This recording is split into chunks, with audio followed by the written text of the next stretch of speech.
Maya Donovan had not cried in 3 years. Not when her mother passed away in a cold hospital room with fluorescent lights buzzing overhead.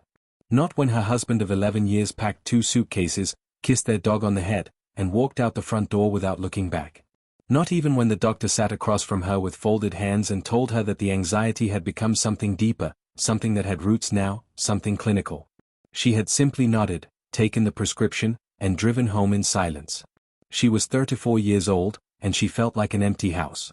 Lights off. Curtains drawn. Nobody home. Her therapist called it emotional shutdown. A protection mechanism. When pain becomes too constant and too large, the mind builds a wall so thick that nothing gets in. Not grief, not joy, not love. Maya understood this on an intellectual level.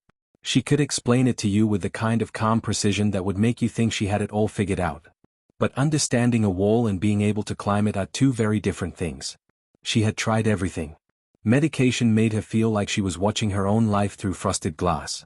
Meditation felt like sitting in a quiet room with a very loud stranger. Talk therapy helped her understand her pain but never helped her feel it. She journaled. She exercised. She cut out alcohol, then caffeine, then sugar. She read every self-help book that promised transformation in 30 days. She tried none of them long enough and all of them too desperately. Her sister, Dana, was the one who finally said the thing nobody else had dared to say. They were sitting at Dana's kitchen table on a Sunday evening, both holding cups of tea that had gone cold, and Dana looked at her with the kind of eyes that only sisters have, the ones that see through everything, and said, "Maya, you're disappearing. And I don't think another pill or another podcast is going to bring you back." Maya said nothing. "There's a retreat," Dana continued carefully. "In South Dakota. On the Pine Ridge Reservation. It's run by an elder, a Lakota Chief named Joseph Tallbear. He works with people who are lost. Not broken. Lost." She slid a small printed flyer across the table. "I'm not saying it will fix everything. I'm saying you need something real. Something that isn't a prescription or a worksheet." Maya stared at the flyer for a long time. There was a photograph of wide open land, golden grass stretching to the edge of the sky, no buildings, no noise, just earth and wind and space. Something moved in her chest. Not quite a feeling. More like the echo of one. She almost said no. Her whole life she had made safe choices, practical choices, the kind of choices that kept everything managed and predictable. And safe choices had brought her here, to a kitchen table, cold tea in hand, disappearing. She picked up the flyer. 3 weeks later, she was on a plane to Rapid City, South Dakota, with a single backpack and the terrifying, fragile suspicion that she had absolutely nothing left to lose. The drive from the airport to Pine Ridge took 2 hours. Her driver, a quiet Lakota man named Samuel, said almost nothing for the entire trip. At first that made Maya anxious. She was used to filling silence with words, with small talk, with the noise of ordinary life. But somewhere along that long, flat highway, with the grasslands rolling out in every direction and the sky so enormous it felt like it could swallow you whole, the silence stopped feeling empty. It started feeling like something. When they arrived at the edge of the retreat grounds, a cluster of simple wooden structures near a creek, surrounded by cottonwood trees, Maya stepped out of the car and breathed in air that smelled like sage and rain and something older than anything she knew. A fire was burning somewhere nearby. She could hear drumming in the distance, low and steady, like a heartbeat. A man was walking toward her across the open ground. He was tall, with silver hair and a face that looked like it had been shaped by decades of weather and wisdom. He walked without hurry. He looked at her with eyes that were completely, disarmingly kind. "You made it," he said simply. And for a reason she could not explain, Maya felt her throat tighten. His name was Joseph Tallbear, and he was 68 years old. He had been born on the Pine Ridge Reservation at a time when the land was still raw with the memory of its wounds. He had grown up hearing the stories of his grandparents, stories of what had been taken, stories of survival, stories of a people who had learned to carry grief the way rivers carry water. Always moving, never dropping it, never pretending it wasn't there. Joseph had become a chief not because he was the loudest man in the room, but because he was the most willing to be quiet. His retreat had no formal name. People found it the way people find most things that matter, through whispered recommendations, through desperation, through a strange feeling that they were supposed to be there. He had worked with veterans who couldn't sleep, with mothers who had buried children, with executives who had everything and felt nothing. He never advertised. He never promised miracles. He simply offered presence, land, fire, and truth. Maya met with him the morning after she arrived, in a small open-sided structure near the creek where cottonwood leaves caught the breeze and turned silver in the light. There were two simple wooden chairs facing each other, and that was all. No desk. No notepad. No clock. Joseph sat across from her and looked at her the way she imagined you might look at a landscape, with patience, with curiosity, with no need to immediately name what you were seeing. "Tell me what brought you here," he said. Maya opened her mouth to give him the organized version. The clinical version. The version she had given to doctors and therapists and her sister and herself 100 times. The version that explained everything neatly without actually saying anything real. But Joseph was already shaking his head. Gently. Almost imperceptibly. "Not the story you've been telling," he said. "The other one." She stared at him. "Everyone who comes here has two stories," he continued, his voice slow and even, like water over stones. "The one they've rehearsed, and the one they've been too afraid to say out loud. The second one is always shorter. And it's always the one that matters." Maya sat with that for a moment that felt much longer than it was. Outside, a bird called from somewhere in the cottonwoods. The creek made its small, persistent sound. Then she said, "I think I stopped being real." She hadn't planned to say that. She didn't even fully know what she meant by it. But once the words were out, something inside her recognized them as true in a way that no clinical term ever had been. Not depressed. Not shut down. Not emotionally unavailable. Just, not real anymore. A performance of a person. Joseph nodded slowly. He didn't rush to respond. He sat with what she had said the way you sit with a fire, close enough to feel the heat, patient enough to let it do what it needs to do. "The Lakota people have a concept," he said finally. "Mitakuya Oyazaing." It means, we are all related. Every person. Every animal. Every river and stone and blade of grass. When a person feels what you are describing, that emptiness, that unrealness, it is often because they have forgotten their connection. Not just to other people. To life itself. Maya thought about the word connection. She had heard it so many times it had started to feel hollow, like a motivational poster that no longer meant anything. But the way Joseph said it was different. There was weight to it. It was not abstract. It was something he lived. "I don't know how to feel connected," she admitted. "I've tried." "You've tried to think your way there," he said. "That doesn't work. The mind can explain connection. It cannot create it. That happens somewhere else." He placed one hand flat against his chest. "Here. And here." He pressed his palm to the earth beside his chair. He told her the week would involve no lectures, no workbooks, no group therapy circles. She would work. She would spend time with the land, walking it, sitting with it, learning to be present inside it rather than moving through it like a tourist. She would participate in ceremonies. She would eat simply, sleep in a modest structure near the creek, and wake before dawn. She would talk to him each morning, but he would ask more than he would tell. Maya felt something between fear and relief at all of this. It was not what she had imagined. It was harder and simpler at the same time. "What if it doesn't work?" she asked. Joseph looked at her with those quiet, ancient eyes and almost smiled. "That question," he said, "is why it hasn't worked before." By the third day, Maya wanted to leave. Not because anything terrible had happened. Because nothing had. She had expected some kind of dramatic breakthrough, some moment where the wall cracked and the feeling came rushing back like floodwater. Instead, she had walked miles of grassland in the early morning cold, sat beside the creek for hours watching the water move, helped prepare communal meals, and participated in a smudging ceremony that she did not fully understand but that left her feeling strangely clean. Nothing had broken open. The wall was still there. She told Joseph this on their fourth morning together, sitting in the open-sided structure as the sun climbed slowly over the flat horizon and flooded the land with gold. "Good," he said. She blinked. "Good. You expected to arrive somewhere. You expected a destination. That is the habit you are trying to break." He looked out across the grass. "The land is teaching you something and you are too busy waiting for the lesson to be over to hear what it is saying." She thought about that all day. She was out on the western edge of the property, alone, sitting on a low rise of ground that gave her a view of miles of open prairie. The wind moved through the grass in long, slow waves. A hawk circled far above, unhurried. The sky was the kind of blue that seems to go on forever. And slowly, something began to happen. It was not dramatic. It did not arrive like lightning. It came the way sleep comes, without you noticing the exact moment it happens. She became aware that she was not thinking about her ex-husband, not running through her medical history in her head, not rehearsing old conversations or planning future ones. She was simply there. Present. In that particular square foot of earth, under that particular sweep of sky, in that particular wind. She was, for the first time in years, nowhere else. A sob came out of her that she didn't see coming. It wasn't preceded by sadness or any clear thought. It simply came, like something that had been waiting at a locked door for a very long time and finally found a window.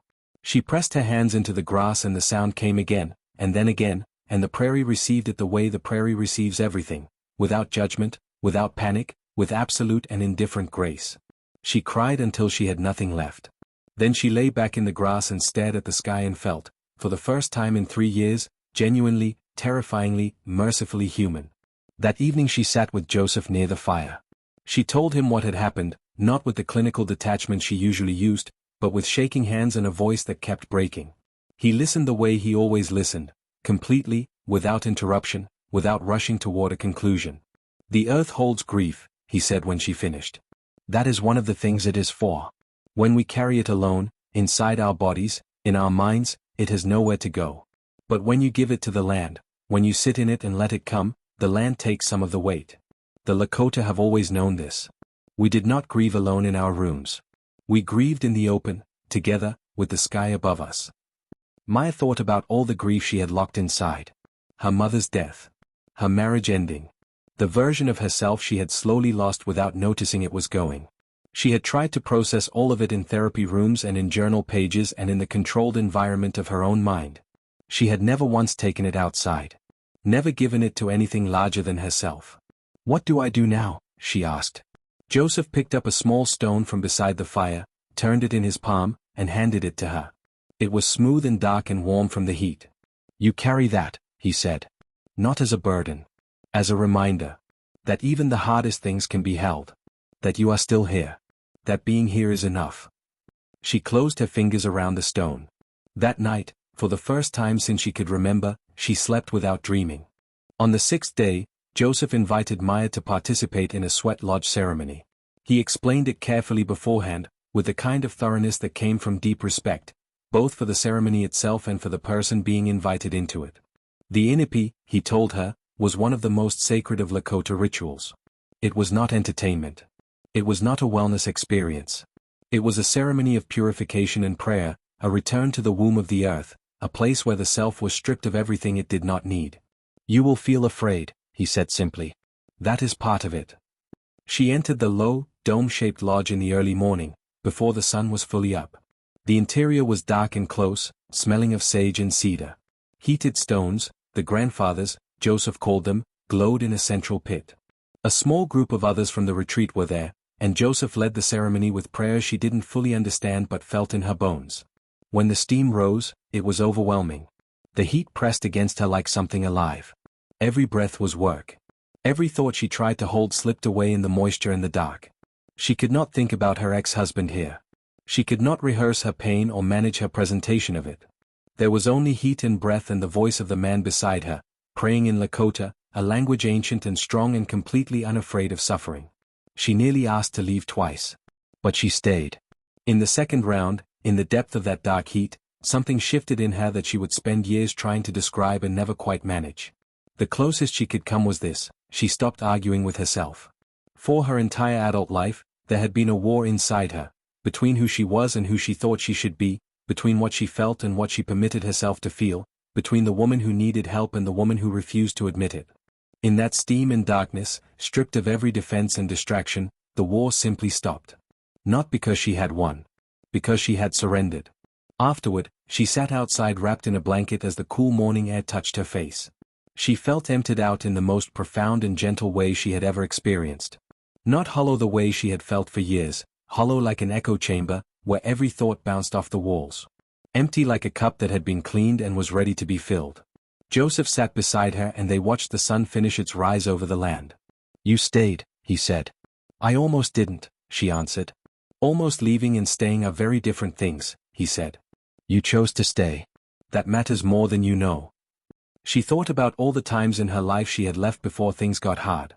Her marriage, she had started leaving long before her husband packed his bags, building her wall brick by brick while pretending everything was fine.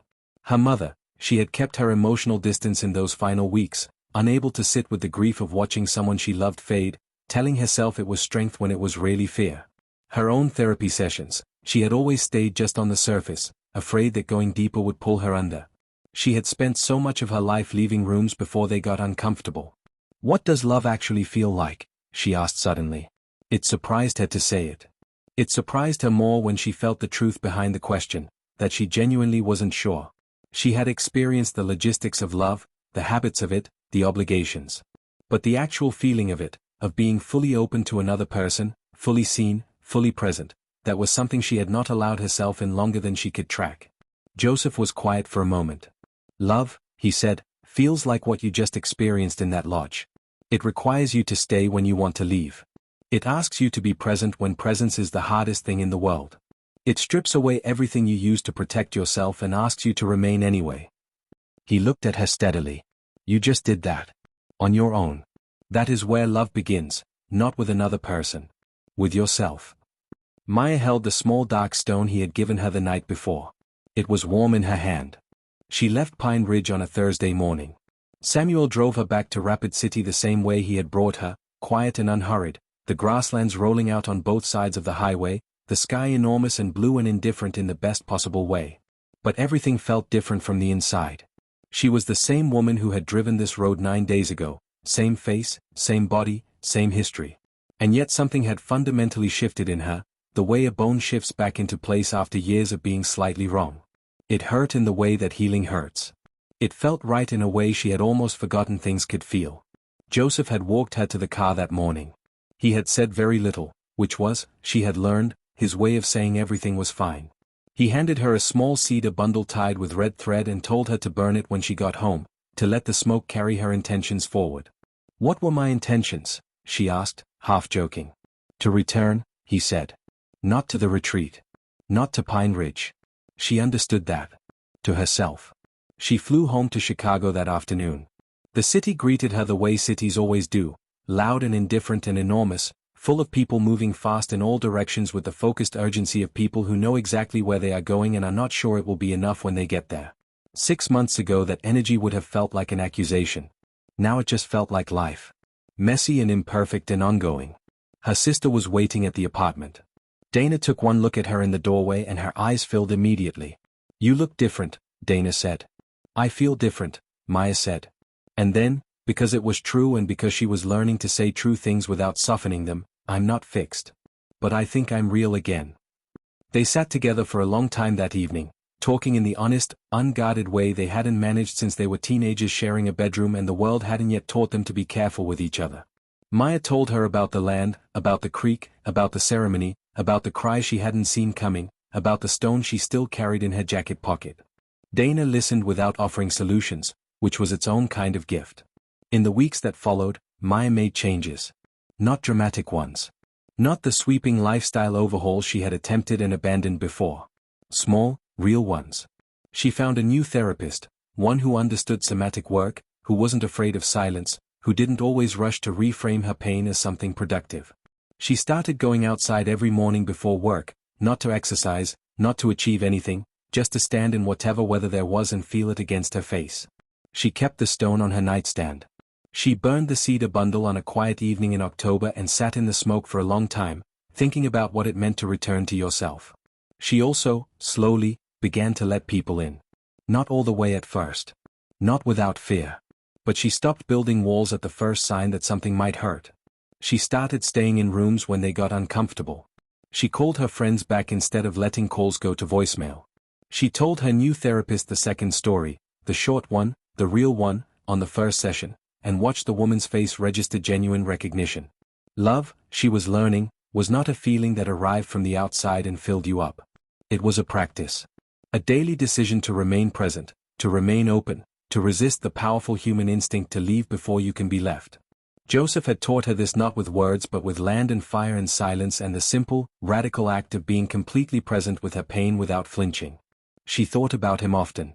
She wrote him a letter 3 months after leaving Pine Ridge, a real letter, on paper, with a pen. She thanked him not for fixing her, because she understood now that he hadn't fixed her and hadn't tried to. She thanked him for staying present with her long enough that she could practice doing the same. For showing her that love, real love, the kind that holds and endures and transforms, begins not in another person's arms but in the decision to stop running from yourself. She sealed the letter and put a stamp on it.